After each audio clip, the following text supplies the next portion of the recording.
За книгата која што се промовира денес. Денес се промовира една од најважните мои книги и тоа е книга која што е посветена на идентитетските јазли во средниот век. Темата е многу актуелна сега, меѓутоа не беше тоа причината да се напише книгата. Всушност јас почнав да ја пишувам уште во минатиот милениум во 1999 година, така што едно животно прашање и определба се вика многоимените други.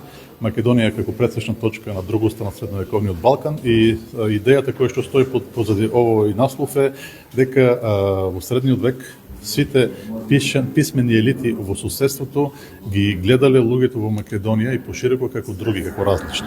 Кој што покажува дека тука имаме една специфична категорија која што може да се истражува именно преку таквото негативно гледане.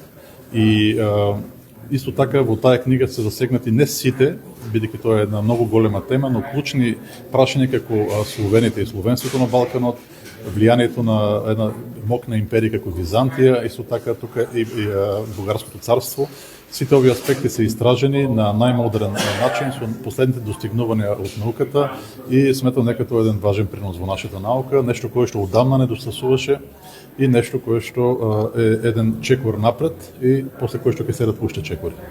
Може ли да се каже, професор, дека оваа книга е на некој начин еден логичен след на се оно што е ваша мисија во борба за откривање историски податоци за Македонија, за македонизмот, за се оно што вие го имате како своја животна мисија и делување? За мене тоа е животна определба, уште од мал живее во средина каде што дали постојат македонци или не беше спорно прашање, мислам официјално беше негирано во Пиринска Македонија во Бугарија, меѓутоа јас можев да видам дека всушност тоа не е така, луѓето многу не се сметаат за македонци и ова роди една љубопитност која што продолжува до сега веќе 40 години и на која што јас посветив целиот живот не со желба нешто да докажам, а со желба да ја откријам вистината, бидејќи именно вистината ослободува и тука е потребна и голема храброст на вистина за сите нас кои што ја барат вистината, бидејќи човек никош не знае што ќе најде.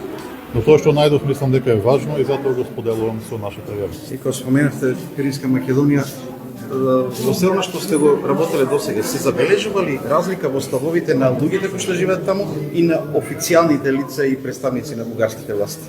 Има доста голема разлика.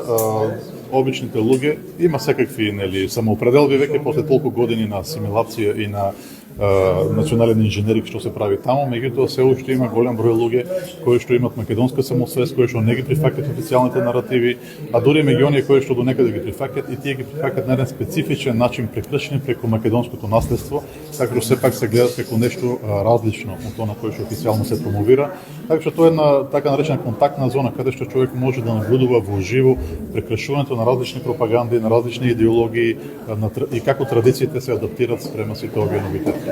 И кога веќе го работите сега, очекувате ли дека научните податоци, историските истражувања кои што ги правите, може да бидат некој адут во решавање на проблемите стопирањата кои што ги имаме од Бугарија во аспирациите кога видите, вистината е единствено оружје, особено кога сте послаб. Тоа е единственото оружје и тоа треба да биде користено.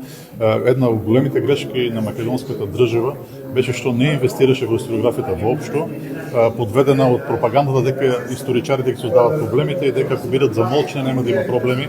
Тоа не е вистина. За жал, од бугарска страна имаме веќе повеќе од 50 години активна пропагандна војна против Македонија, на која што никогаш не беше вистински одговорено од македонска страна. Македонските историчари беа зауздувани.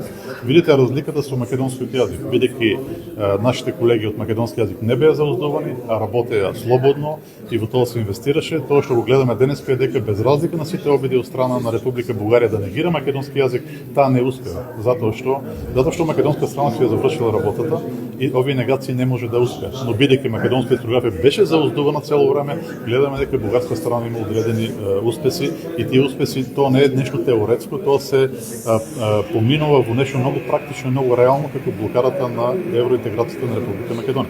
Благодарам.